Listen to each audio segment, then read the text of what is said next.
I'm a real. If my parents were still together, if we still had like a good family dynamic, all I would really want and then build again is to have that family sit down, the family time of walking, sitting down, communicating in the car, driving out, or anything like that.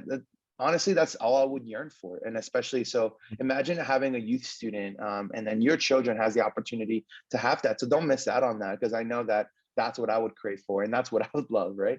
Is to be able to be surrounded by a good family dynamic and to talk about anything. And yeah, every conversation is not going to be nice.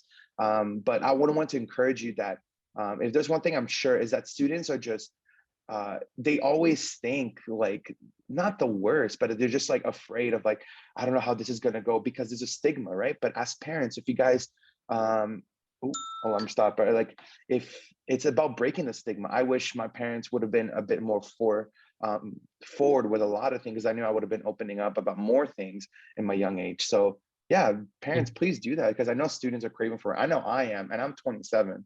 So I know that I'm craving for that. So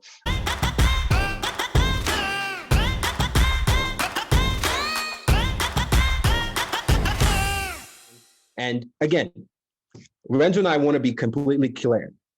We're not saying that we know it all. We're not saying that we know it all. We're not saying that we're the experts. We just want to partner with you guys. We know that you guys are the people who spend the most time with your teenagers. We know you're the ones putting in the work. We just want to empower you. We don't know a lot. We recognize that we're coming in here. We don't have kids, but we know technology. We know screen time, and we know some things that you guys might want to just pay attention to. So this is not going to be like, hey, here's what you need to know. This is just like, hey, you might want to start having these conversations with your teenagers about screen time. Okay. So technology, we know, is not evil. Online schooling, online stuff, it's here to stay. It's not going anywhere. So we can't just ban our students from using online. Okay.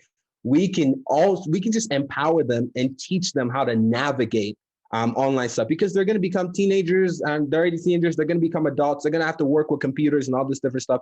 It's not going anywhere, right? But as Christians, one of the verses I was thinking about as I was kind of praying about, like, what do I want our parents to take away from this, is Proverbs chapter 22, verse 3. Proverbs chapter 22, verse 3. And here's what it says. It says this: the prudent see danger. The prudent see danger and they take refuge. The prudent see danger and they take refuge. But the simple keep going and paying the penalty. The simple keep going and paying the penalty. And that leads into the first conversation. Our students are leaning in online. They're trying to grapple for community. They're trying to grasp Jesus through online. Instead of just shutting everything off or not paying attention to them, we want to be the types of people that lean in with them and model to our students a lifestyle of someone that uses technology well, but prioritizes people over technology. So that's the first point of conversation. It says, how are you modeling to your students a lifestyle that prioritizes people, family time over devices? So one of the big points that I just kind of wanted to talk about is, to be prudent means that we need to be honest about where our teenagers are with their phones and where we are at with our phones and how to model that. Okay. So if we're in family time and we're always on our phones, if we're never talking to them about what they're looking at on social media, what's going on, then they're not going to reach out. They're not going to learn anything, and they're just going to take our unhealthy habits sometimes. So we need to, when we're having family time, when we're having, and have that, I would encourage you guys, if you guys do that, have that family time where you kind of take the phones. There'll be some times where it's kind of annoying sometimes, but I appreciate it when my mom was like, take the phone out. Let's talk about what's going on in the world. Let's talk about this. I don't know if you guys have heard, but there was this big outcry of this guy, he had shoes, and Renzo was more cool, but he had like Satan shoes and all these different things. But again, that's a point of conversation for your students. And we need to be modeling when we enter that conversation, be like, hey, what are you guys looking at on social media? Bringing the light of Jesus to it and having those points of conversation, rather than just being like, hey, don't go on that. Again, or we want to see what the danger is and take refuge in that, rather than just not saying, oh, my student doesn't have any problem with social media. So basically, If we don't want students to choose phones over people, we have to show them the value of spending time with people and the life they can receive from doing so. It is simply not enough to wait for something terrible to happen. Maybe you find them watching something inappropriate. We want to already model this idea of like community and being with them and praying with them and having conversations with them right now before something negative happens. Does that make any sense? Am I making sense with this conversation? Okay, perfect. That's the first point of conversation. Anyone have any question? So basically the first point of conversation is that it starts with us. It starts with us. How are we modeling with our technology, with our screen time to our students? You know, to your children. Okay, so that's the first point of conversation. Renzo is going to guide us to the second point of conversation. We can just equip you and prepare you on that. And then kind of like going off of what Afope was saying is that, again, if your student has a phone or a computer, which they actually do, we just can't be passive about this approach anymore. Like I said, silence is not going to do anything. It's better that we can actually stay in the forefront to rethink their screen time and to stay on top of it, right? Number one is definitely, someone mentioned it, Claudio, you mentioned it, that was really good, is peer pressure. Is the influence. Potentially your student or your children may be completely fine when it comes to social media. Be like, yeah, I don't think they have an issue. I think it's fine and it's great. Their social profile fits the mold because I want to be careful with that. And that's great. I think that's an amazing victory. But also too, it's friendships in there too. They have friends that potentially we don't know their names about and who they are, and they're in school. So they're going to be very active in group chats. They're going to be very active in other things in there and other groups. So it's being able to stay on top of it, because that's an influence. That's something, an influence that we have to take a look at, and we cannot just simply put it on the side. And again, and kind of to reiterate, is our vision is to provide a space for them to love Jesus more. So if they're in a bunch of spaces and a bunch of little small groups where they share whatever they want to share, we actually want to be in the forefront of that. And we've been creating that. We have this thing called the Discord small group, like the Discord. It's an application where students can jump in, and it's actually an online community. Afope and I know that they can only show up to youth every 2 Fridays, and also our leaders do follow-ups with them over the phone to make sure that they're okay. But the third thing that Afope had a brilliant idea about that, is to provide an online community and to actually stay. Discord is not just an extra thing that we're adding, but we're doing things with purpose. We're doing things with actual mindset of that. And Discord is for a place for students to jump in, to actually have conversations with each other. We actually monitor just to make sure that nothing else goes wrong. I think there was, it did get out of control at one point, but then Afope and I are like on top of it. And other people was like, okay, we don't do that. We don't bully on each other. We don't say stuff like that. Yeah. So it's good. So it's good to know that it's a good community and presence for people to keep each other accountable. And if I can add, like, we don't love when we see that, unfortunately, but there's this idea of like, if someone's saying something racist or they're saying something overtly sexual, I think that is a point where we like, okay, this is actually how we model it. So we jump into that because someone was saying something and we're like, hey, this is the message of Jesus. This is how you're not like, spreading that message. Hey, this is the community we're trying to create. And then we were able to teach them. And that's exactly what we're talking about. Rather than just being like, hey, don't say that. We jumped in and we're like, hey, this is actually what Jesus looks like. And we taught them that, right? But that's what we're saying, where we want to see parents do that too.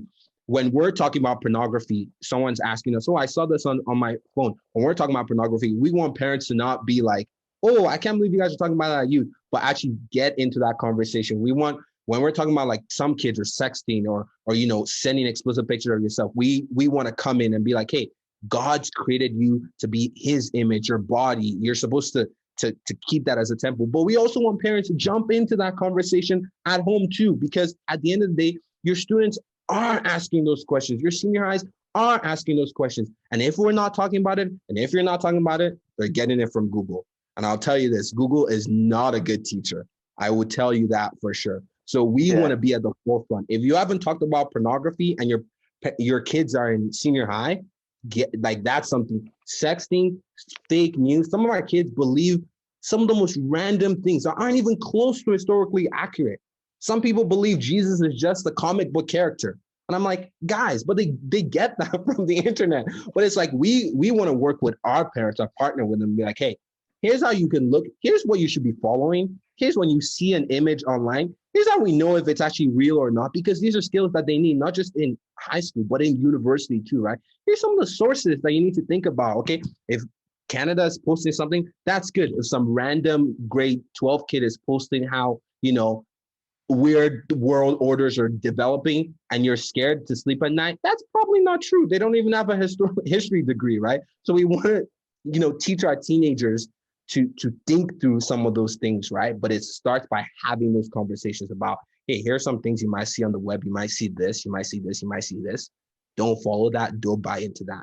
Sorry, Renzo. I'll just let you continue. No, it's good. That's great. And again, and it kind of goes, and this, I can just wrap it up so we can move on to the next part, but it's like, is silence is not going to do anything. And also, Afope, we know that we can make the first step.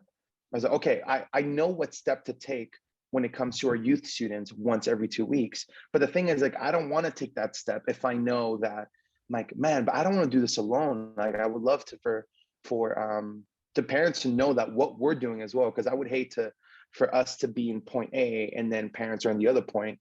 And because that's the worst thing. The worst thing to me is every time when I bring up something about it with a parent, they're like, I had no idea. And I'm like, oh, I'm the worst. Because I didn't do my job communicating.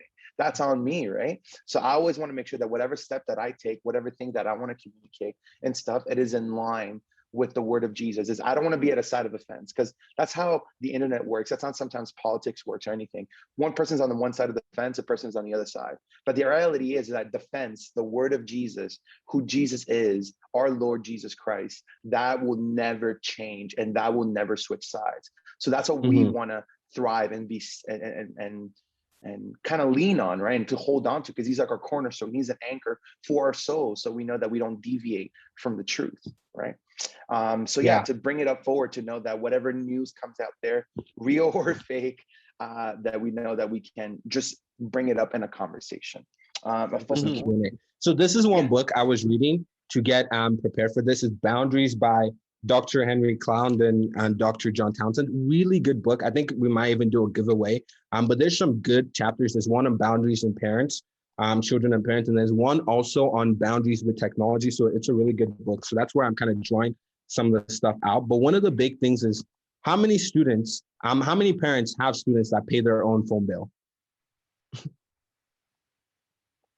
Some people have students that pay their own phone bill. Okay, perfect. For the parents who don't have their students paying their own phone bill, if you're paying for the phone bill, you kind of have the power in the relationship, okay? So in a sense, like, and that's something I just like to remind parents. It's like, hey, you're giving them a responsibility and you're giving them a freedom. You're giving them a freedom, but that freedom comes with a measure of responsibility, right? So they got to make sure that they're using that right. And if you see that they're not using that right, then you kind of have the power to be like, hey, I'm kind of giving you this, and if you're not using it wisely, I'm going to take it away. That's a biblical thing. Am I right, guys? And that's something that we can model for our students, right? It's like, hey, I've gifted you with this. If you're not using it wisely and you show me multiple times that you can't use it wisely, then I'm going to take it away, right? So that's kind of one of the principles that this book talks about. But the last point of conversation is this. Not only how are you modeling, but also how are you discipling your students to replace unhealthy habits that they have with their phones with healthy ones, not just for them to stop, but to replace it with healthy ones. So if they're not spending time, and this is just more of a practical thing, if they're spending time a lot on their phones, then it just might be a signal that you need to have more intentional family time. You need to have more conversations with them, or you need to teach them to engage with the people that they are with. One of the things that my small group leader did for me is that when we met together as a small group, we would have to put all our phones in the middle. And instinctively, he was teaching us that time with you is so important that I'm not going to spend it on my phone, right? So that's something that I kind of even would be teaching my small groups, where it's like, if we meet together, if we're talking about something seriously and we're out McDonald's, whatever, put your phone in the middle. No one's on their phone. Time with you is important. You're teaching them that.